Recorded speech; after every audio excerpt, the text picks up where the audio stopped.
ఇప్పటివరకు వచ్చినటువంటి వార్తల అంశాలు మనం పరిశీలించాము. ఈ అంశాలకు సంబంధించి విశ్లేషించడానికి మనతో పాటు బీఆర్ఎస్ సీనియర్ నాయకులు గోసుల శ్రీనివాస్ యాదవ్ గారు ఉన్నారు. నమస్తే అండి. అలాగే ప్రముఖ రాజకీయ విశ్లేషకులు భుజంగరావు గారు ఉన్నారు. నమస్తే అండి. సార్ శ్రీనివాస్ గారు, ప్రధానంగా చూస్తున్నాం దాదాపు 9 రోజులుగా జరుగుతున్నటువంటి ఫోక్సో కేసు భగీరథ అంశం సంబంధించి ఎట్టకేలకు నిన్న లొంగిపోయిన అంశం అనుకోవాలా, లేకుంటే వీళ్ళు పోలీసులు అరెస్ట్ చేశారా ఏంటనేది కొంచెం ప్రజల్లో కూడా కన్ఫ్యూజన్ క్రియేట్ అయినటువంటి అంశం. మొత్తానికైతే పోలీసుల అదుపులో ఉండడం, రిమాండ్కి పంపించినటువంటి అంశం. దీనికి సంబంధించి మీరేమంటారు? ముందుగా మీకు అదేవిధంగా అన్నగారికి, టీవీస్ ప్రేక్షకులకు శుభోదయం.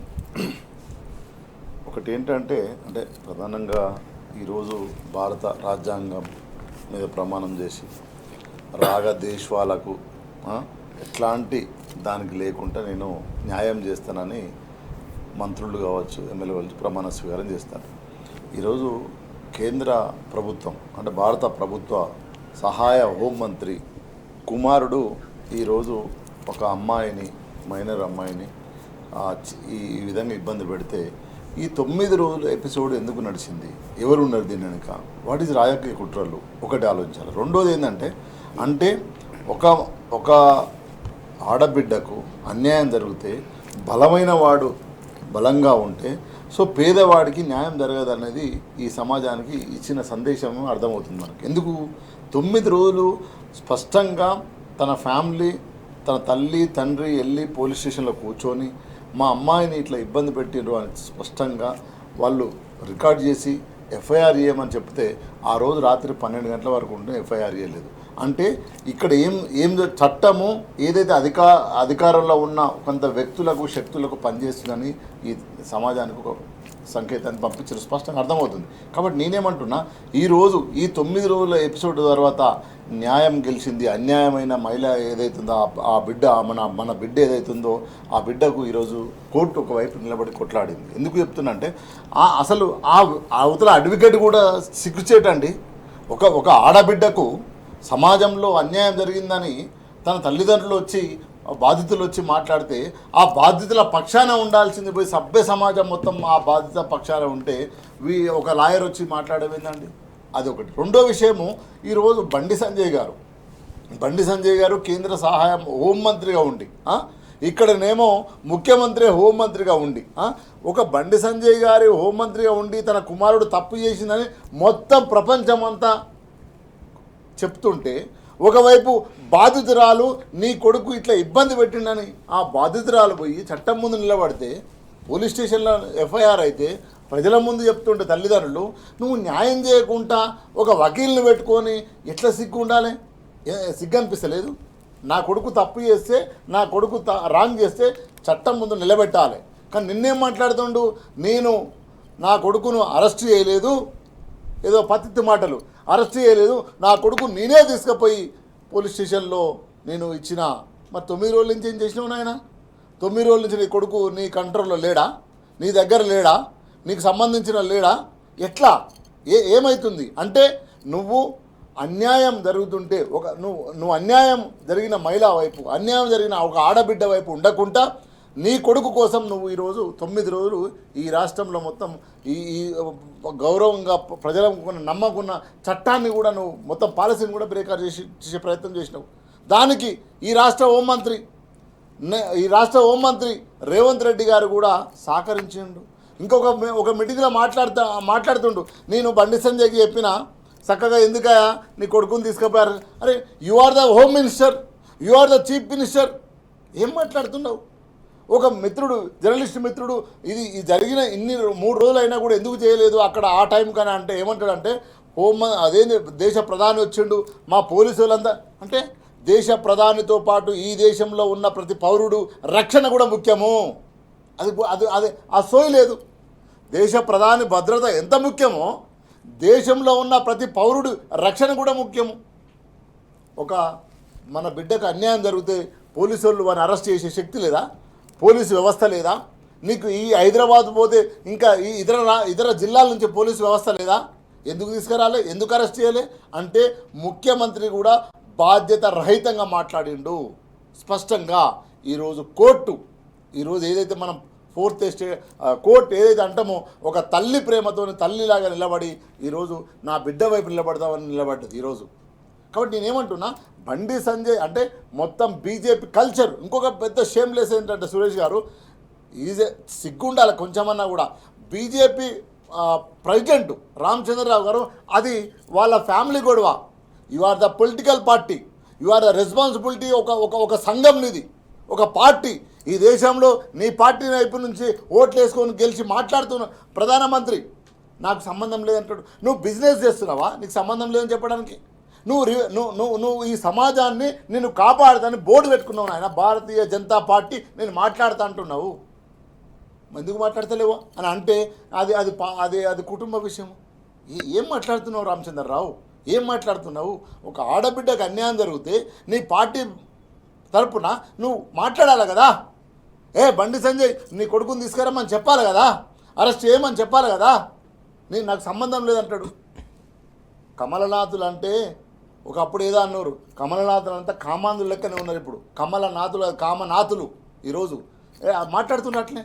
ఎందుకు నువ్వు మాట్లాడవు? ఎందుకు నువ్వు డిస్కస్ చేయవు? ఎందుకు నువ్వు రోడ్డు మీదకి రావు? ఈరోజు బీఆర్ఎస్ పార్టీ కేసీఆర్ గారి నాయకత్వంలో, కేటీఆర్ గారి ఆధ్వర్యంలో ఈరోజు ఆ ఆడబిడ్డ వైపు నిలబడి కలబడి కొట్లాడిండు. మహిళా లోకం, మహిళా సంఘాలు, బీఆర్ఎస్ మహిళా సంఘాలు, బీఆర్ఎస్ మహిళలు, బీఆర్ఎస్ పార్టీ అవుట్ రైట్. ఎందుకు? ఈ తెలంగాణ బిడ్డ ఒక ఆడబిడ్డకు అన్యాయం జరిగిందని గీత గీసి మేము కొట్లాడినాం. 10 రోజులుగా కొట్లాడితే కదా ఈరోజు నువ్వు వంగింది. వట్టిగానే వంగినావా? 10 రోజుల నుంచి ఏం చేసింది ఈ రాష్ట్ర ప్రభుత్వం? ఈ రాష్ట్ర హోంశాఖ ఏం చేసింది? ఇంటెలిజెన్స్ ఏం చేసింది? ఇప్పుడు అంటాడు కేంద్ర మంత్రి, ఇప్పుడు బేషరతుగా రిజైన్ చేయాలి. ఏమన్నా కొంచెమన్నా సీమినెత్తులు ఉంటే బండి సంజయ్ రిజైన్. ఏం మాట్లాడండి బండి సంజయ్?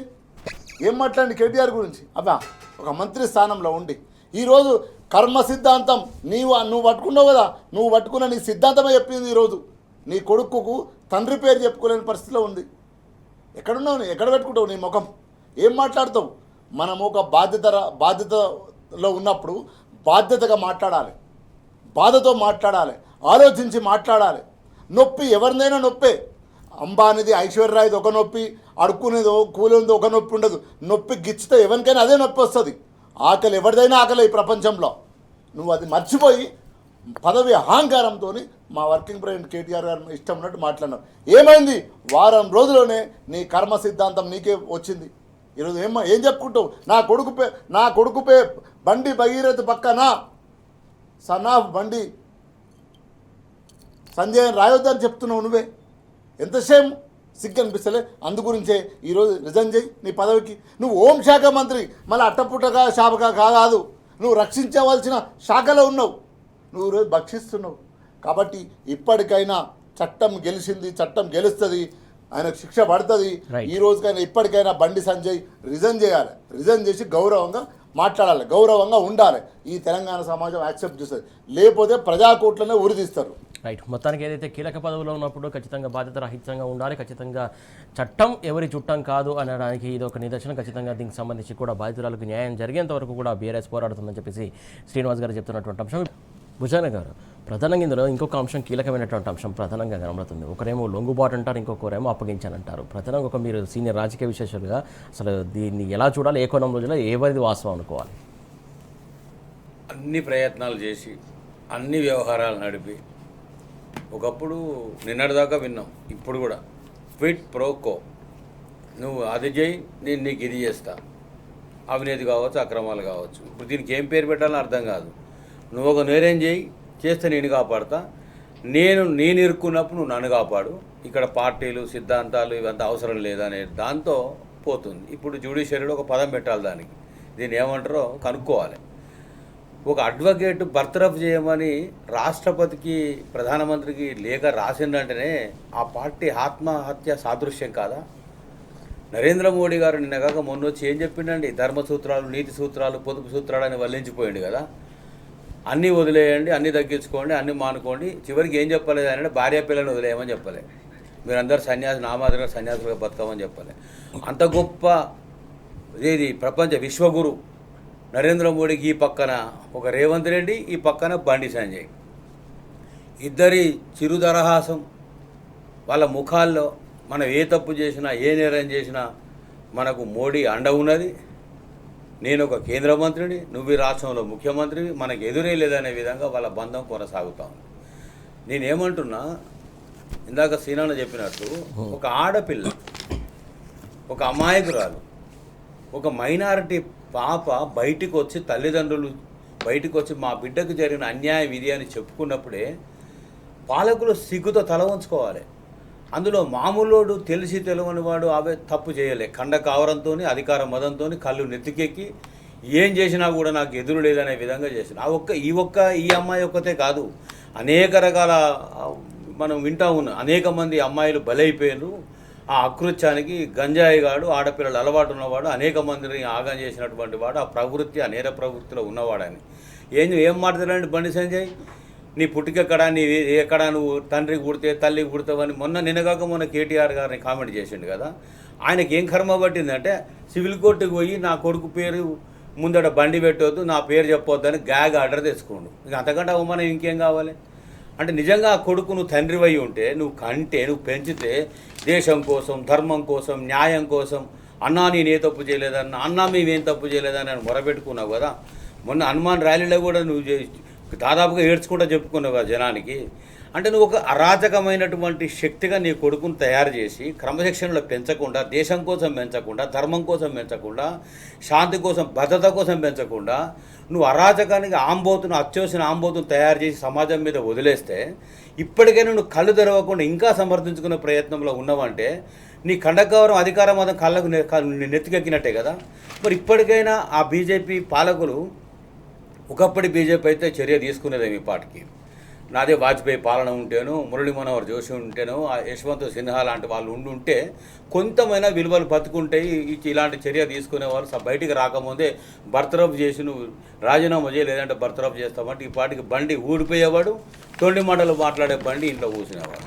ఇప్పుడు అట్లా కాకుండా చివరికి అంటగాగుతూ ఇంకా మేమేదో బుకాయిస్తామని అంటే ఒక్కొక్కరిని వదిలిపెట్టా, ఒక్కొక్కరిని అంతు చూస్తా, ఏం చేయాలనో అది చేస్తా, నేను బెదిరింపు మాటలు, సిగ్గుతప్పిన మాటలు మాట్లాడినామంటే దీన్ని ఏమనుకోవాలి? అంటే అధికారం చేతులు ఉందని పెచ్చరిల్లిపోతున్నట్టే కదా. ఎస్, బ్యూరోక్రసీ, జ్యుడిషియరీ, లెజిస్లేచర్ ఈ డెమోక్రసీలో ఉన్నాయి. ఇలా జ్యుడిషియరీ ఆ మాత్రం బతికుంది కాబట్టే నువ్వు నిన్నగాక జడ్జి దగ్గర సమాజం అంతా గ్రహించింది, అంత పిచ్చోలు కాదు. ఇది పారిపోయిండు అని ఒక ముఖ్యమంత్రి కితాబిస్తే, అబ్స్కాండెంట్ దొరకట్లేదని పోలీస్ శాఖ చెప్తే ఇంటర్నేషనల్ నేరస్తుడా, లుకౌట్ నోటీసులు జారీ చేసినావు కదా, ఇంటర్పోల్ ఎంటర్ కావాలన్నా? అరే నీ దగ్గర నియోజకవర్గంలో తెలంగాణ రాష్ట్రంలో ఉన్నటువంటి ఆ పిల్లగాన్ని పట్టుకోలేని నీ అసమర్థ పోలీస్ వ్యవస్థ నువ్వు ఇంకా చెప్పుకోవడానికి నేనే తిరగదీస్తున్నా. హోంమంత్రికి అట్టర్ ఫ్లాప్ కదా ఈ రాష్ట్ర ముఖ్యమంత్రి. ప్రజలను పాలన లోపల అస్తవ్యస్తం చేసి ఆగం పట్టి చదవగతి పాలు చేసిన రాష్ట్రం ఎట్లాగూ పోయింది, నేను నమ్ముకొని మోసపోయినరు.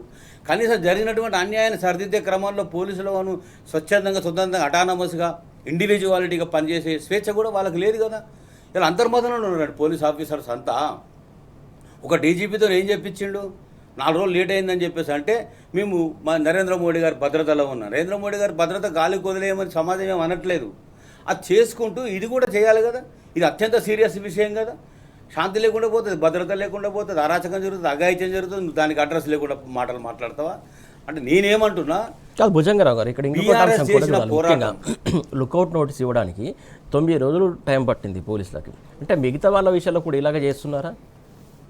ఇప్పుడు క్షణాల్లో, గంటల్లో మొన్న క్రిషాంక్ను ఏం చేసిండు ఆయన? ఏం తప్పు చేసిండు? అక్రమాలు, అవినీతి పుట్టను తవ్వి చెదలు బయటికి తీసినట్టు ఒక్కొక్క అక్రమాన్ని బయటికి తీస్తుంటే, మొన్న ఈ మధ్యలో సెల్ ఫోన్లను కూడా వదిలిపెట్టకుండా 69 కోట్ల కుంభకోణం చేస్తే సీతమ్మ ధనసిరి అయిపోయింది. అలా ఈ ధనసిరి కాదు, ధనసిరి. ఇక సీతక్క అంటే మరి ఆ సమాజంలో అంతో ఇంతో విలువ ఉండే, గౌరవం ఉండే, ఆమె అవినీతిని కూడా బయటికి తీసుకొచ్చిండు. శాండ్, ల్యాండ్, అనేక రకాల, చివరికి బంకర్ బిడ్స్ విద్యాశాఖలో ఇలాంటి అక్రమాలు తవ్వుతూ ఉన్నాడు క్రిషాంక్. తవ్వి బయటకు తీసుకొచ్చి కక్ష కట్టి తీసుకుపోయి జైల్లో పెట్టింది కదా. అర్ధాంతరంగా మీరు అరెస్ట్ చేసారు కదా. నిన్నగాక మొన్న దొంతి రమేష్ను అరెస్ట్ చేసారు కదా, రేవతి జర్నలిస్ట్ని అరెస్ట్ చేసారు కదా, తీసుకుపోయి జైలు పాలు చేసారు కదా. నల్లబాల విషయంలో సుప్రీంకోర్టు ఇన్వాల్వ్ అయ్యి చెప్పింది కదా. ఆర్టికల్ 19 ప్రకారం భావ ప్రకటన స్వేచ్ఛ ఉంటుంది. 4th స్టేట్లో వాళ్ళకి ఆ మాత్రం స్వేచ్ఛ ఉండాలి, తప్పును తప్పుగా చెప్పగలగాలి. అందుకొరకే సమాజంలో సామాజిక మాధ్యమం ఉంటుంది. మాట్లాడకపోతే ఇలాంటి అఘాయిత్యాలు జరుగుతాయి, అన్యాయాలు జరుగుతాయి. ఇలాంటి బిఎన్ఎస్ అమల్లో ఉండగా అడ్డదిడ్డమైన సెక్షన్లు పెట్టొద్దని సుప్రీంకోర్టు మొట్టికాయలు వేసింది కదా.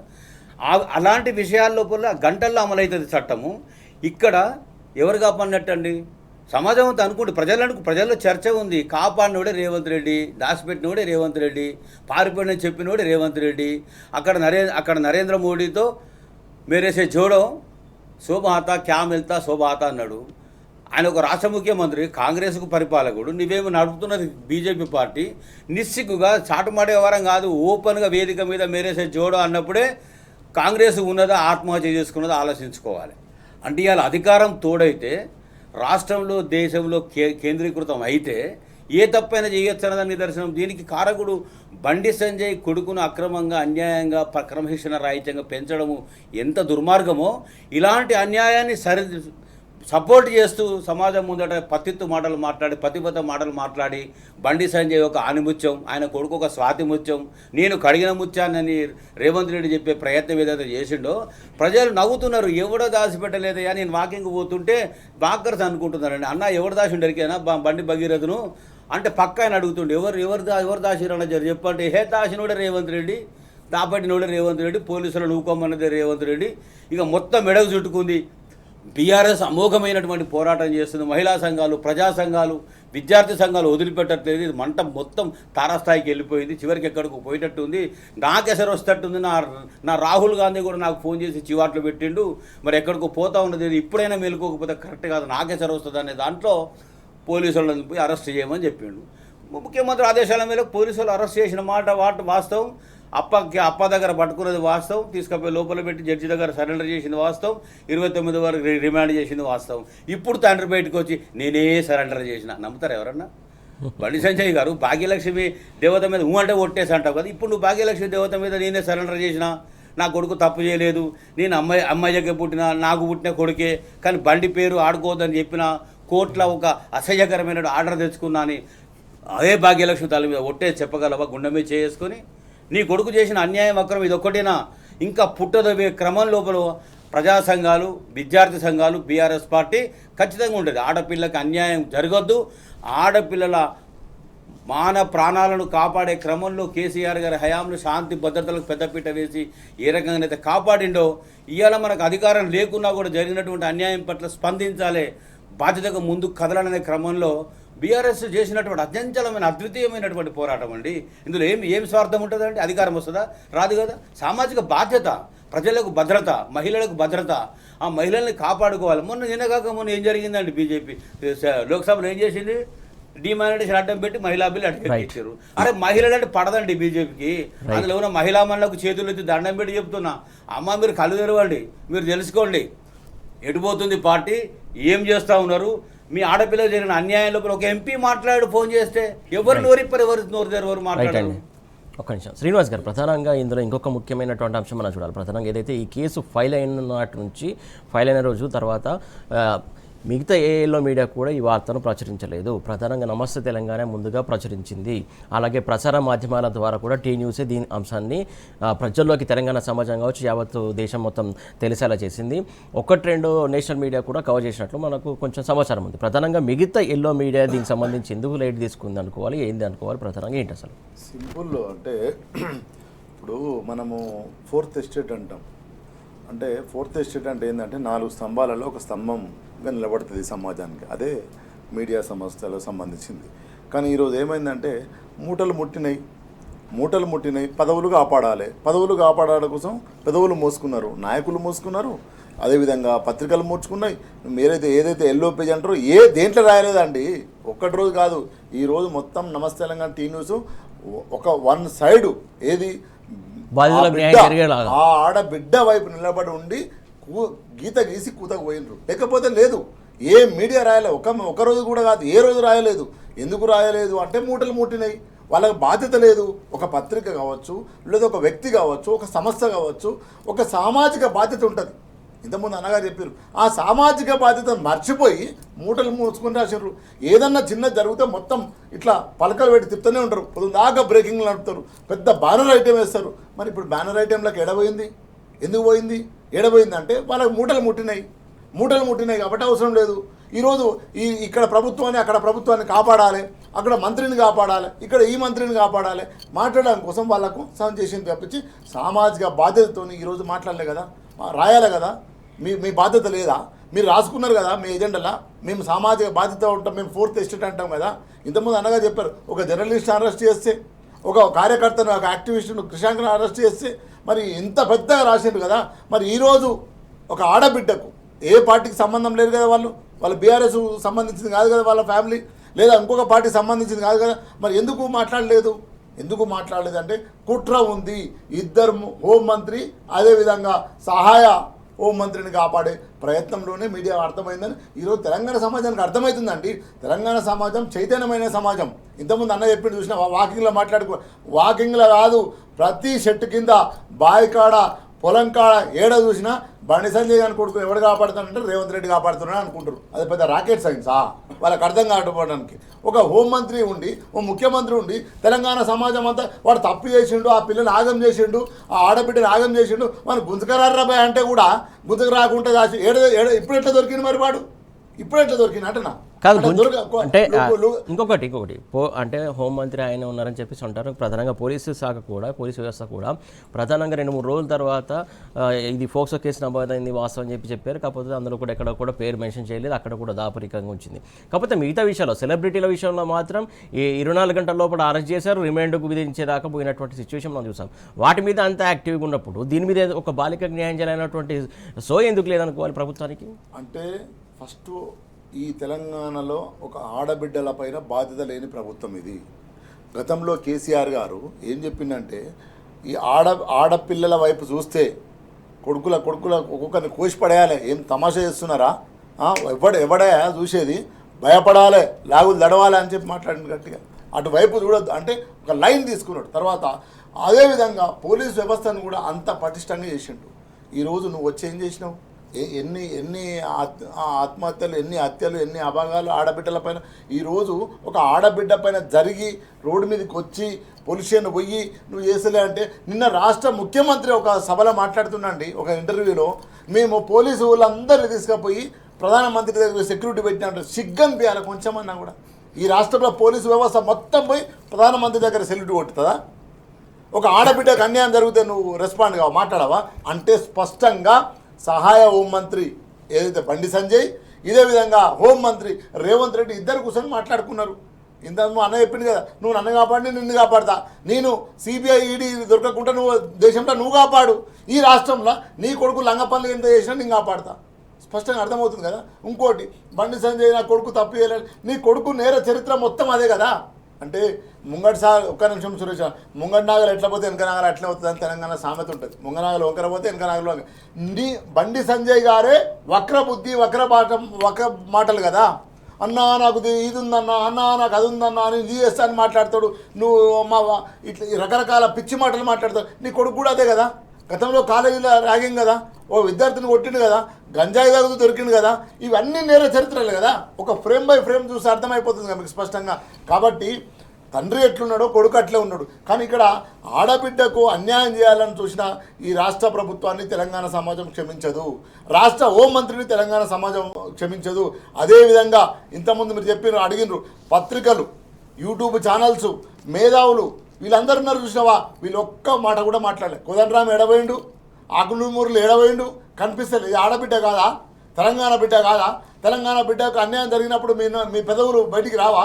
మాటలు మాట్లాడరా? ఏడుపోయిండు మీరు అందరూ, ఎటువైపు పోయి మాట్లాడుతున్నారు?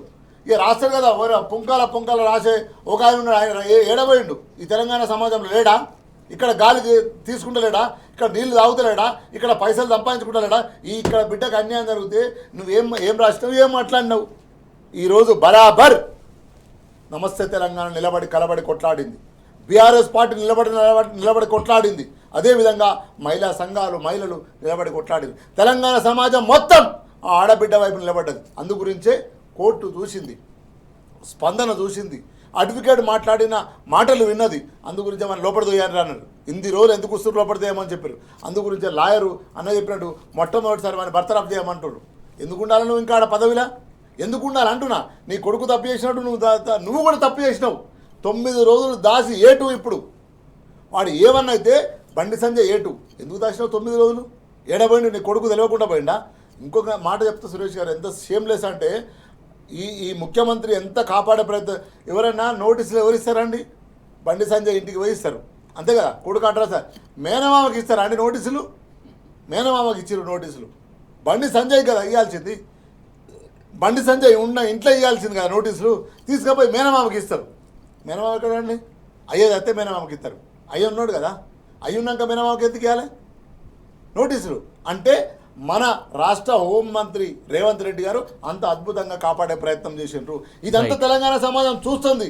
కాంగ్రెస్కు ఏదో ఒక రోజు ఏదైతే ఆడబిడ్డ ఉసురు తాకిపోతాంటారు, ఈ రోజు తప్పకుండా ఇట్లాంటి ఆడబిడ్డలకు అన్యాయం జరిగినప్పుడు రాష్ట్ర ప్రభుత్వం బాధ్యతతో వ్యవహరించకపోతే మిమ్మల్ని ఎక్కడ ఉరిదీయాలో అక్కడ ఉరిదిస్తారు. తెలంగాణ సమాజం ఊరుకోదు, చూస్తున్నది. సమయం వచ్చినప్పుడు తప్పకుండా కర్రు కాల్చి వాత పెడుతుంది రేవంత్ రెడ్డికి, హోంమంత్రికి. ఏం దాంట్లో ఎగ్జిబిషన్ లేవు. రైట్, ఖచ్చితంగా ప్రభుత్వం ఉన్నప్పుడు ఖచ్చితంగా నిష్పక్షపాతంగా వ్యవహరించాలి. ప్రధానంగా ఒకరికి ఉద్దేశించి ఒకరికి సపోర్ట్ చేయడం అనేది కరెక్ట్ కాదు. అది తెలంగాణ సమాజం కూడా యావత్ దేశం కూడా చూస్తుంది. ప్రధానంగా బాధితులు ఎవరు నిర్దోషులు ఎవరు తేల్చాల్సింది కోర్టులు కాబట్టి ఖచ్చితంగా ప్రధానంగా చట్టం ప్రకారం ముందుకెళ్లాల్సినటువంటి అంశం ప్రభుత్వాలకు ఉంటుందని చెప్పేసి శ్రీనివాస్ గారు చెప్తున్నటువంటి అంశం. భుజంగరావు గారు, ప్రధానంగా ఇక్కడ ముఖ్యంగా ఇంకో అంశం చూడాల్సింది పార్టీల అంశం. పార్టీలకు సంబంధించి మిగతా పార్టీలు ఎట్లా మాట్లాడాయో చూసాము. ప్రధానంగా ఇందులో ఏ పార్టీలు ఇరకాటంలో పడ్డాయి అనుకోవాలి. ఇప్పుడు అసలు ఏంటి, ఇప్పుడు ఎట్లా మాట్లాడగలుగుతారు? అసలు మొన్నటిదాకా ఎట్లా మాట్లాడారు, నిన్నటిదాకా ఎట్లా మాట్లాడారు, ఇప్పుడు అరెస్ట్ తర్వాత ఏం చెప్తారు సమాజానికి? పాపం రేవంత్ రెడ్డిని చూస్తే జాలి అనిపిస్తుంది. మనసు ఒక చోట, మనం ఇంకొక చోట. కాంగ్రెస్ ఏమో దగ్గర తీసి సీట్లో కూర్చోబెట్టింది. ఎందుకు నమ్మింది, ఏం మాయ మాటలు చెప్పిండో నమ్మింది, ప్రజలను మోసం చేసిండు. ఇప్పుడున్న కాంగ్రెస్ని కూడా నిలువెత్తు 100 ఫీట్ల గొయ్యి తీసి పాతి పెట్టాలని చూస్తున్నాడు. దగ్గర బొంద తీసి రెడీగా ఉన్నాడు. ఇక లోపల నూకి మట్టి కప్పుడే ఆలస్యం ఉంది. ఆ వేదిక మీద నరేంద్ర మోడీ మేరేసే జోడో అన్నాడంటే కాంగ్రెస్కు చోడో అని అర్థం. అక్కడ చోడో ఇక్కడ జోడో అని అన్నాడంటే ఏం ధైర్యం అనుకోవాలి, ఎంత నీతి బాహ్యమైన పని అనుకోవాలి. తెల్లారి అదే క్షణం మరుక్షణమే అధిష్టానం ఎట్లా స్పందించాలి? అంత సేవ తెచ్చినారా? అంత నోరు లేకుండా ఉన్నారా? కానీ ఒక స్టేజ్ మీద ప్రధాని కూడా అలా మాట్లాడచ్చా? ఒక పార్టీ ప్రధాని ఉండి ఇంకొక పార్టీ ముఖ్యమంత్రిని అలా బహిరంగంగా స్వాగత పలకచ్చా? ఇప్పుడు బరిదెగించినప్పుడు సాటుమాట వ్యవహారం చేసి మేము ఏ పార్టీని లాగము, మేము ఏ పార్టీ ఎమ్మెల్యేలను కొనము, ఎంపీలను కొనము అనేటువంటి దాంతో మనకు అక్కడ ఏక్నాథ్ షిండే కనబడ్డాడు. మహారాష్ట్రలో అనేక రకాల రాష్ట్రాల్లో ఇలా కూలదోసి గద్దెనెక్కి అధికారం చెరబట్టి కేంద్ర ప్రభుత్వంలో ప్రజాస్వామ్యాన్ని చెరబట్టి చెలగాటమాడుతున్నటువంటి ప్రభుత్వం ఏదైనా ఉంది అని అనుకుంటే అది బీజేపీ ప్రభుత్వం. ఇలా బీజేపీ 2014లో అధికారంలోకి రాకముందు 55,000 కోట్లు మాత్రమే, 55 లక్షల కోట్లు మాత్రమే అప్పు ఉంటే ఇవాళ ఇంటర్నేషనల్ IMF సర్వే ప్రకారము ఈ బీజేపీ అధికారంలోకి వచ్చాక 208 లక్షల కోట్ల అప్పు ఉంది. ఇవాళ నువ్వు చేసినటువంటి ద్రోహం ఇంత అంత కాదు. ఈ దేశ ప్రజలు మేలుకోవాలి, బయటికి రావాలి అని అంటే కొన్ని దశాబ్దాల కాలం పట్టేటువంటి పరిస్థితి ఉంటుంది. 60 ఏళ్ల కాలమేమో కాంగ్రెస్ పొందబెట్టింది. 12 సంవత్సరాల లోపల మీరు 60 ఏళ్ల కాలంలో ఎంత పొందబెట్టారో మీరు అంతకంటే డబల్ పొందబెట్టారు. అంటే ప్రజలు ఎవరు బతకకుండా ఇవాళ ఎవరు సుఖంగా ఉన్నారు చెప్పండి? 12 ఏళ్ళు మేము పరిపాలన చేసినాము అని అంటారు. ఇప్పుడు శ్రీరామునికి వాళ్ళే వారసులైనట్టు, భారత్ మాతకు వాళ్ళే వారసులైనట్టు. నేను తప్పుపట్టట్లే. మీరు జై శ్రీరామ్ అన్నప్పుడు, శ్రీరామును మనసులో తలుసుకున్నప్పుడు, జై భారత్ మాత అన్నప్పుడు ఆ తల్లి పైన, ఆ దేవత పైన, ఆ భారత మాత పైన గౌరవం ఉన్నప్పుడు ఇట్లాంటి అకృత్యాలు జరిగాయి కదా. ఇంకొకటి నేనేమంటే 2 పార్టీలు ఇరుక్కున్నారా, వీళ్ళు కలిసినటువంటి ఒక ఇల్లీగల్ ఎఫైర్ని, అక్రమ కలయికకు ప్రజలు తెలుసుకున్నారా, బయటపడ్డదా అనేటువంటిది దానికి వస్తే ఇప్పటికైనా ప్రజలు తెలుసుకోగలిగినరు అని అంటున్నాను నేను. ఇప్పటికైనా దేశం కోసం, ధర్మం కోసం, న్యాయం కోసం మేము ఎంతో చేస్తున్నాం అనేటువంటి గొప్ప డైలాగులు చెప్పి ప్రజలను మత్తులో మూస్తున్నటువంటి బీజేపీ మైకం నుంచి బయటికి రమ్మని కొంతమంది రిపోర్టర్స్ మాట్లాడినండి. ఫోన్ చేశారు, ధర్మపురి అరవింద్కి ఫోన్ చేశారు, రఘునందన్ గారికి ఫోన్ చేశారు, ఇంకెతరులకు ఫోన్ చేసి ఈ సమస్య పట్ల స్పందించండి సార్ అని అడిగారు. ఆయన ధర్మపురి అరవింద్ నిజామాబాద్ ఆయన ఏమన్నాడంటే, మేము ఎక్కడ స్పందించాలో అక్కడ స్పందిస్తాం మేడం అన్నాడు. ఏది గన్పూర్లో కడియం శ్రీగారు కనుక ఏ పార్టీలో ఉన్నావు చెప్పు సార్ అంటే, నేను ఏ పార్టీలో ఉండాలి గా పార్టీలో ఉన్నాను. ఆయన ఉన్న పార్టీ చెప్పుకునే అవకాశం నేను దురదృష్టవంతుడు, దౌర్భాగ్యుడు ఆయన అయితే ఆయనను ఆదర్శవంతంగా తీసుకొని నేర్చుకున్నాడేమో ఈయన. మరి నేను ఎవరితో మాట్లాడాలను, ఎక్కడ అక్కడ మాట్లాడాను అంటే ఇవాళ ఎవ్వరు కూడా స్పందించినటువంటి పరిస్థితి. అంటే ఇంతగా దాచిపెట్టి భారత శిక్షా స్మృతి ఇండియన్ పీనల్ కోడ్లో నేరం చేసిన వాడు ఎంత ముద్దాయో, నేరాన్ని సమర్థించేవాడు, నేరాన్ని దాచిపెట్టేవాడు అంతే ముద్దాయి. ఇక్కడ నేరం చేసింది బీజేపీ సాక్షాత్ ఒక మంత్రి కొడుకు అయితే, దాచిపెట్టింది కాంగ్రెస్ పరిపాలకుడు ముఖ్యమంత్రి ఇలా పాలకులు కాంగ్రెస్ వాళ్ళు. పొన్నం ప్రభాకర్ ఏమన్నాడండి, కుల పంచాయతీలు పెట్టుకోవాలి, పరిష్కారం చేసుకోవాలి, మాట్లాడుకోవాలి కూర్చొని అన్నాడు. ఆ సమాజం అంతా తిరగబడి మాట్లాడినాక నేను అట్లా లేదు, నా మాటలు వక్రీకరించారు అని చెప్పాడు. బండి రామచంద్ర గారు ఇందాక శ్రీనివాస్ గారు చెప్పినట్లు ఇది ఇంటి పంచాయతీ. ఇంటి పంచాయతీ ఎట్లయితుంది? ఇది సమాజం సమస్య. ఇవాళ ఈ శక్తిని అడ్డుకోకపోతే, నిలబెట్టకపోతే, దోషిగా రుజువు చేయకపోతే, శిక్ష పడకపోతే రేపు ఎవరైనా ఏదైనా వెళ్తారు కదా.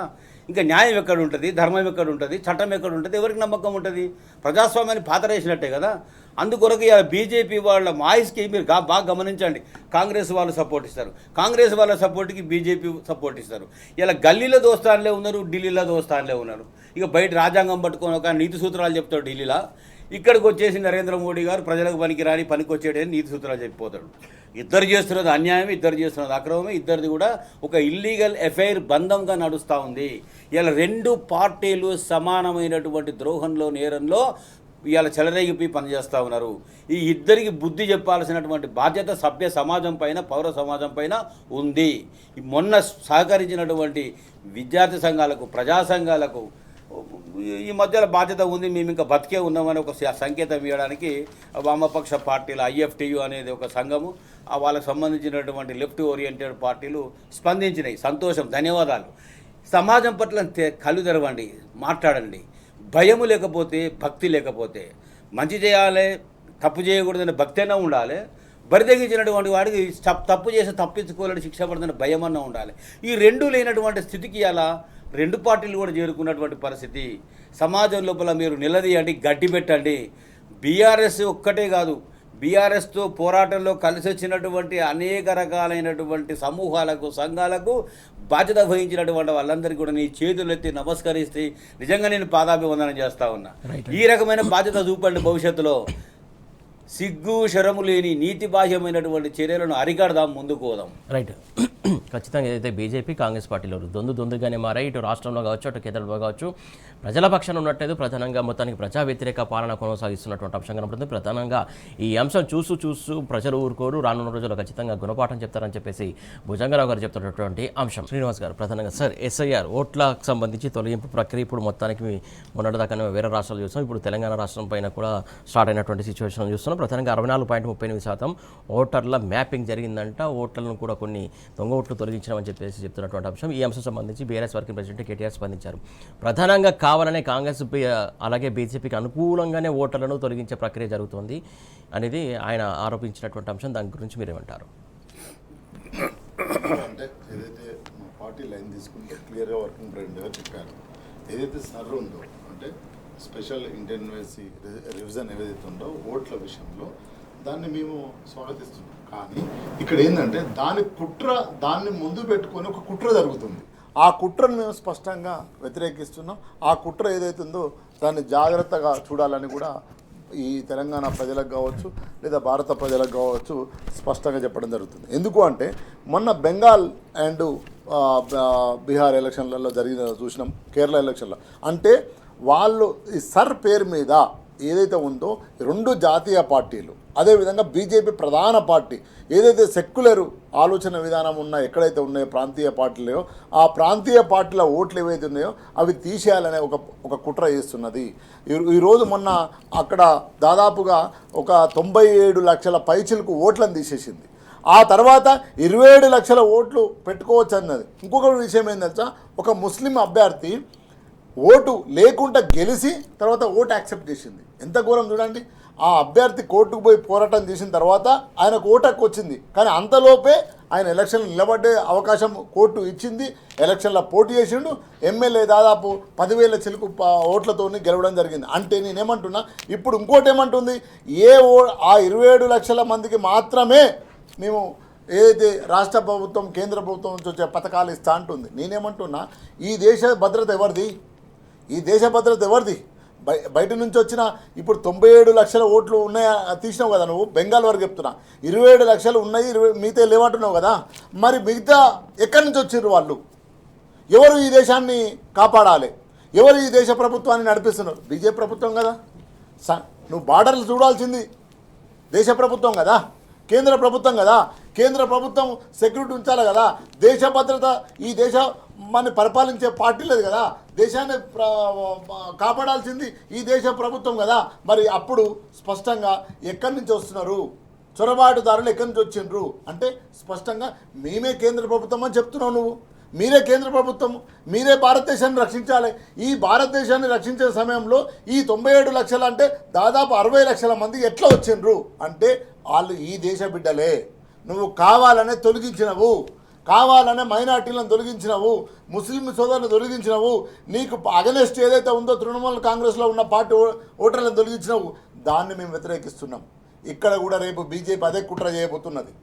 బీఆర్ఎస్కి అనుకూలంగా ఉండి బీఆర్ఎస్తో లబ్ధి పొంది బీఆర్ఎస్ పార్టీ రావాలనుకునే ఏ ఓటర్లు అవుతున్నాయో ఆ ఓటర్లను మ్యాపింగ్ చేసి కట్ చేయాలని కుట్ర చేస్తున్నది. Simple logic. ఈ దేశాన్ని కాపాడాల్సింది భారతదేశ ప్రభుత్వం, భారతదేశాన్ని ప్రభుత్వాన్ని పరిపాలించేది బీజేపీ పార్టీ. మరి బీజేపీ పార్టీ అయినప్పుడు ఆ మిగతా 60 లక్షల మంది పైచిలకు వాళ్ళు ఎట్లా లోపలికి వచ్చిండ్రు? ఒకరిద్దరు కాదు కదా. చొరబాటుదారులు 67 లక్షల మంది ఎట్లా వస్తారు అంటే స్పష్టంగా ఆ 67 లక్షలకు సంబంధించిన వాళ్ళు కూడా ఈ దేశ బిడ్డలే. వాళ్ళని కాబట్టి వాళ్ళు ఓట్లు వేయరు కాబట్టి తీసే ప్రయత్నం చేసినారు. ఇది మేము వ్యతిరేకిస్తున్నాం. కాబట్టి ఇక్కడ కూడా ఏంటంటే స్పష్టంగా అలర్ట్గా ఉండాలి. బీఆర్ఎస్ కార్యకర్తలు కావచ్చు, ప్రజాస్వామిక వాదులు కావచ్చు, ఈ దేశంలో ఈ రాష్ట్రంలో ఉంచే పౌరులు కావచ్చు, వాళ్ళు ఓటు చెక్ చేసుకోవాలి, దొంగ ఓట్లను పట్టుకోవాలి, దొంగ ఓట్లను దిశేయమంటున్నాం మేము. ఈరోజు జూబ్లీహిల్స్ ఎలక్షన్ జరిగింది, కాంగ్రెస్ పార్టీ కదా, మేము దొరకబట్టాం కదా, నా బూత్లో దొరకబట్టాం కదా. ఒకే ఇల్లు 3 ఫ్యామిలీలే ఉంటాయి, దాదాపు 60 ఓట్లు ఉన్నాయి. ఎట్లున్నాయి? ఎక్కడ వచ్చినాయి? ఆ మనుషులు ఉండరాడా, కానీ ఓట్లు ఉన్నాయి. అవి దొరకబట్టి కదా వర్కింగ్ కేటీఆర్ గారు ఒక పీపీటీ ఇచ్చిండ్రు. ఇవన్నీ దొంగ ఓట్లున్నాయి. ఒక దిక్కేమో రాజీవ్ గాంధీ రాజ్యాంగాన్ని కాపాడుకొని రాజ్యాంగం కాపాడాలని తిరుగుతాడు. మరి నీ నాయకులు దొంగ ఓట్లు సృష్టించి జూబ్లీహిల్స్లో వేసుకుంటే ఎక్కడ పోయింది? కాబట్టి ఈ 2 జాతీయ పార్టీలు ప్రాంతీయ పార్టీలను ఖతం చేయాలనే ఉద్దేశంలో, ఆగం చేయాలనే ఉద్దేశంలో వీళ్ళు అనుకొని ఈ సర్రాన్ని పెట్టిండ్రు. అది మేము వెల్కమ్ చేస్తూనే మమ్మల్ని ఆగం చేసే ప్రయత్నం చేస్తే మాత్రం మేము ఊరుకోము. అందుగురించే మేము బూత్ కమిటీ వరకు బీఆర్ఎస్ పార్టీ ప్రతి బూత్ కమిటీ వేసుకొని వాళ్ళకు చైతన్యం చేస్తున్నాం. అందులో భాగంగానే నేను కేటీఆర్ గారు సనత్ నగర్ సంబంధించిన కాన్స్టిట్యూన్సీ సంబంధించిన తలసాని శ్రీనివాస్ యాదవ్ సంబంధించిన బూత్ కమిటీలతో కూర్చొని వాళ్ళకి అవేర్నెస్ చేయడం జరిగింది. పార్టీలే కాదు, రాజకీయ పార్టీలే కాదు, ప్రజలు కూడా అవేర్నెస్ అయి ఉండాలి. వాళ్ళ ఓటును వాళ్ళు చెక్ చేసుకోవాలి. ఓటు తీసే ప్రయత్నం చేస్తే చెక్ చేసుకొని తీస్తే ఎందుకు తీసినావురా, నేను ఇక్కడ పుట్టినోని కదా, ఈ గడ్డ మీద పుట్టినోని కదా, నా ఓటు బెటరా బై అని మాట్లాడాల్సిన బాధ్యత కూడా పౌరులది కూడా ఉంది, ప్రజా సంఘాలది కూడా ఉంది, స్వచ్ఛంద సంస్థలది కూడా ఉంది. ఇదంతా అవేర్నెస్ చేయాలనే బాధ్యత మేము తీసుకున్నాం. మాతో పాటు మీరు కూడా ముందుకు వస్తే మాత్రమే ఈ జాతీయ పార్టీ కుట్రలను మనం ఆపిన వాళ్ళం. లేకపోతే వాళ్ళు ఎవరైతే ఓట్లు కట్ చేసి మళ్ళీ వాళ్ళకు ఓట్లు పడే వాళ్ళని మాత్రమే ఉంచుకొని మిగతా ఓట్లు కట్ చేసేది చేస్తున్నారు. ఇది ఎగ్జాంపుల్గా మనం బెంగాల్లో చూసినాం. కాబట్టి తెలంగాణ సమాజం జాగ్రత్తతో సోయితో ఉండాలని కోరుకుంటున్నాం. రైట్. భుజంగరావు గారు, ప్రధానంగా ఇదేదైతే దొంగ ఓట్ల మాటున అసలు ఓట్లను మార్పింగ్ చేసే కుట్రకు తెరలేపారనేది ప్రధానమైనటువంటి ఆరోపణ. ఇది ఎంతవరకు నిజం, ఎంతవరకు ఈ దేశంలో కేంద్ర ఎన్నికల సంఘం అటానమస్ వ్యవస్థ, స్వయం ప్రతిపత్తి సంస్థ. అసలు కేంద్ర ప్రభుత్వం స్వతంత్ర ప్రతిపత్తి ఉన్న సంస్థలను బతకనిస్తుందా, పనిచేయనిస్తుందా? ఇలా సిబిఐ పరిస్థితి ఏంది, ఇన్కమ్ ట్యాక్స్ పరిస్థితి ఏంది, ఎన్ఫోర్స్మెంట్ డిపార్ట్మెంట్ పరిస్థితి ఏంది, కేంద్ర ఎన్నికల సంఘం పరిస్థితి ఏంది? కేంద్ర ఎన్నికల సంఘం, దాని కింద రాష్ట్ర ఎన్నికల సంఘాలు నిరంతరం పనిచేసేటువంటి వ్యవస్థలు. అంటే voter enrolment is a continuous process. అంటే ఇది మార్చుకోవచ్చు, అడ్రస్ మారిన మార్చుకోవచ్చు, చనిపోయిన తీసేసుకోవచ్చు, కొత్త ఓటర్ యాడ్ కావచ్చు, లేనటువంటి వాళ్ళు డిలీట్ చేయవచ్చు, నిరంతర ప్రక్రియ. అంటే ఇన్ని సంవత్సరాల 12 ఏండ్లలో కనబడినటువంటి వ్యవస్థల లోపాలు ఓటర్స్ ఒకేసారి బీజేపీ ప్రభుత్వానికి కనబడ్డాయా? బీజేపీ ప్రభుత్వం దిశానిర్దేశంలోనే కేంద్ర ఎన్నికల సంఘం పనిచేస్తుంది. లక్షలాది ఓట్లను అనేక కారణాలతో తొలగిస్తూ ఉన్నారు. మరి కొత్తగా ఉన్నటువంటి ఓటర్స్ని అకారణంగా తొలగించిండ్రు. మమ్మల్ని చేర్చాలని చెప్పేసి అనేక అప్పీల్స్ పెట్టుకున్నా కూడా మాకు ఓటర్ ఎన్రోల్మెంట్లో అవకాశం ఇవ్వడం లేదని న్యాయస్థానాలను ఆశ్రయించిండ్రు. అంటేనే ఇలా ఎన్నికల వ్యవస్థ భ్రష్టుపట్టిపోయినట్టు అర్థం చేసుకోవాలి. ఇలా ప్రభుత్వ పాలనను, అధికారాన్ని చెరబట్టడానికి ఉత్తరాది రాష్ట్రాల్లో మొన్న జరిగిన 5 రాష్ట్రాల్లో కూడా అస్సాంలో అదే జరిగింది, పశ్చిమ బెంగాల్ అదే జరిగింది, పుదుచ్చేరిలో అదే జరిగింది, కేరళలో అదే జరిగింది, తమిళనాడులో అదే జరిగింది. కాకుంటే వాళ్ళు అక్కడ అడ్డుపడి బ్రేక్ వేసిండ్రు కాబట్టి అక్కడ ఎక్కువగా జరగలే. ఎక్కడైతే టార్గెట్ నార్త్ స్టేట్లో చేసినారో బీజేపీ ప్రభుత్వం సక్సెస్ అయింది. వాళ్ళకు పడనటువంటి ఓట్లను తొలగించుకున్నారు, వాళ్ళకు పడేటువంటి ఓట్లను అదనంగా చేర్చుకున్న పరిస్థితి. దీని ముద్దుగా ఏం పేరు పెట్టారు? స్పెషల్ ఇంటెన్సివ్ రివ్యూ అని పేరు పెట్టారు. ప్రత్యేక కేంద్రీకృత ఒక సమీక్ష. ఇది ప్రత్యేకంగా ఏమి ఉండదు. It is a continuous process. ఒక 18 సంవత్సరాల ఓటు హక్కు వచ్చిన కాన్ నుండి మొదలు పెడితే అతను జీవించి ఉన్నంత వరకు ఈ ప్రజాస్వామ్యం లోపల కేంద్ర ఎన్నికల సంఘ బాధ్యత ఓటర్ ఎన్రోల్మెంట్ కాపాడాల్సింది, ఆ రక్షణ ఇవ్వాల్సింది కేంద్ర ఎన్నికల సంఘం. ఎక్కడ ఉన్నాడండి టీఎన్ శేషన్? ఇప్పుడు లేడు కదా. టీఎన్ శేషన్ లాంటి కేంద్ర ఎన్నికల సంఘం అధికారి కనుక ఇప్పుడు ఉంటే ఇప్పుడు బీజేపీ ఆడుతున్నటువంటి నాటకాలకు వ్యవహారాలకు ఫుల్ స్టాప్ పడేది. ఇవాళ లేరు కదా. జీహూజురాన్ని చేతులు కట్టుకొని ముందు మోకరిల్లేటువంటి వ్యవస్థలో ఉన్నటువంటి ఆ అధికారము పదవి పీఠం కోసమే చూసుకునేటువంటి అధికారులు ఉన్నారు కదా. ఇంకెక్కడే ప్రజాస్వామ్యం ఉండి. కానీ ఈ తెలంగాణ రాష్ట్రంలో సమాజం చైతన్యవంతమైంది.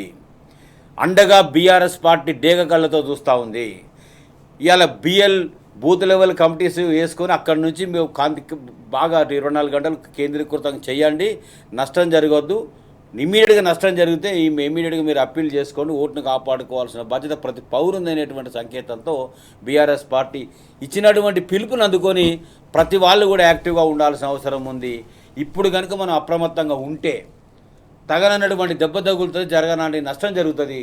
ఆ నష్టం జరిగినాక దెబ్బ తగిలినాక ఇబ్బంది పడే బదులు ముందే మనం అందరం కూడా చైతన్యవంతంగా ఉండాలి. ఈ యొక్క కేంద్ర ఎన్నికల సంఘం, రాష్ట్ర ఎన్నికల సంఘం యొక్క ఓటర్ ఎన్రోల్మెంట్ ప్రాసెస్ని 100% మనం ఫేస్ చేయాలి, ఛాలెంజ్ చేయాలి, చేజ్ చేయాలని చెప్తున్నాం. రైట్ అండి. శ్రీనివాస్ గారు, ఫైనల్గా చెప్పండి. మొత్తానికి ఏదైతే పంటలకు సంబంధించి అకాలంగా ఎక్కడ పడితే అక్కడ తడిచి ముద్దవుతున్నటువంటి పరిస్థితి, రైతులను పట్టించుకున్న పాపాన పోవట్లేదు కాంగ్రెస్ సర్కారు. అసలు దీనికి ఏమైనా సొల్యూషన్ ఏమన్నా చూస్తుంది అనుకోవాలా, చూడట్లేదు అనుకోవాలా కాంగ్రెస్ సర్కారు? ఎక్కడ చూస్తలేదండి. చాలా బాధాకరమైన విషయం. ఎందుకంటే మనం మహబూబాద్ జిల్లా తురూరులో చూసినాం. వర్షాలు పడుతున్నాయి, రోడ్లు వడ్ల మీద పోసుకొని ఉన్నారు. తెల్లందాక పొందాక అక్కడనే వంటుర్రు, కళ్ళాల కాడ వంటుండ్రు. ఇంకా అది పోగా ఒక ఎస్పీ, నిజామాబాద్ సంబంధించిన ఎస్పీ, రోడ్ల మీద మేము పోస్తే కేసులు పెడతా అంటారు. ఎవరు రాబాయి నువ్వు కేసు పెట్టడానికి? నీకు పంట పండించి మేము కష్టపడి 6 కాలం కష్టపడి మేము ఉత్పత్తి చేసి నీకు తిండి పెడుతుంటే రోడ్ల మీద పోయేద్దంటే నీకు ప్రభుత్వాన్ని కొనమని చెప్పురా, కొనమని చెప్పు.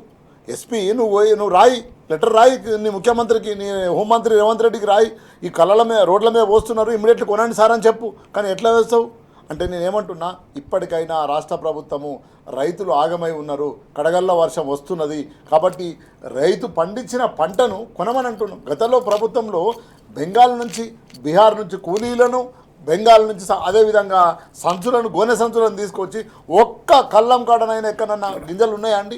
ఒక్క రైతన్న రోడ్డు మీద నిలబడ్డా? ఎప్పటికప్పటికి ఎత్తి లారీలలో కొట్టుకొని పోయి మార్కెట్లో పడేసిన రోజులు ఉన్నాయి. ఈరోజు ఏమైంది? ఈరోజు నీకు కనీసం రైతుల పండించిన పంట కొంటలేరు. కేసీఆర్ గారేమో రైతు బంధు ఇచ్చి, పెట్టుబడి ఇచ్చి, కరెంటు ఇచ్చి, నీళ్ళు ఇచ్చి, చెరువులను తవ్విచ్చి పండించిన పంటను కొని ఆయనని పైసలు మార్కెట్లో పోకుండా, నువ్వు మార్కెట్ పోకుండా కళ్ళంకానే కాంటా పెట్టిన చరిత్ర ఈ దేశంలో తెలంగాణలో జరిగింది. పెట్టి నీకు పైసలు చేతికి ఇవ్వకుండా నీ అకౌంట్లో వేసిన చరిత్ర కేసీఆర్. ఈరోజు ఇప్పటికైనా ఏదైతే నేను రైతులని చెప్తుండే తుమ్మల నాగేశ్వరరావు, అయ్యా నువ్వు రైతువే, నువ్వు మాకు తెలియదు కానీ నువ్వు 1000 ఎకరాలకు 2000 ఎకరాల్లో రైతు, కానీ ఇప్పుడు ఆ 2 ఎకరాలు 3 ఎకరాల పండించిన పంటను అయ్యా నువ్వు రైతు అని చెప్పుకుంటే కాదు. రైతు అనేది రైతు కన్సర్న్ ఉంటే రైతు అవుతావు. కేసీఆర్ గారు రైతు బిడ్డ, నువ్వు రైతు కాదు. నువ్వు ఈరోజు బూర్జావుగా ఆలోచిస్తున్నావు. కాబట్టి ఇప్పటికైనా రైతు ఎక్కడైతే ఉన్నాడో ఆ వడ్లను కొనాలి, మక్కలను కొనాలి. లేని పక్షంలో బీఆర్ఎస్ పార్టీ పోరాటం చేస్తూనే ఉన్నది. దయచేసి కొనాలని ప్రభుత్వాన్ని డిమాండ్ చేస్తున్నాం. రైట్ అండి. మొత్తానికి చూస్తున్నా ఏదైతే నాటి బీఆర్ఎస్ సర్కార్ టైంలో అన్ని చట్టాలకు న్యాయం జరిగింది, ప్రధానంగా అన్ని చట్టాలకు కూడా సమన్యాయం చేసినటువంటి పరిస్థితి ఉంది. కాకపోతే నేడు కాంగ్రెస్ వచ్చిన తర్వాత ఎందుకు న్యాయం చేయలేకపోతుంది, తెలంగాణ సమాజం కూడా ఆలోచించాల్సినటువంటి అవసరం ఉందని చెప్పేసి విశేషకులు అలాగే బీఆర్ఎస్ సీనియర్ నాయకులు చెప్తున్నటువంటి అంశం ఇది. ఇవాటి థ్యాంక్ యూ సో మచ్ అండి శ్రీనివాస్ గారు, అలాగే Bhujanga Rao, thank you so much అండి. మొత్తానికి చూస్తున్నాం కదా, ఇది ఇవాటి వార్తల వాస్తవాలు. Keep watching tea news.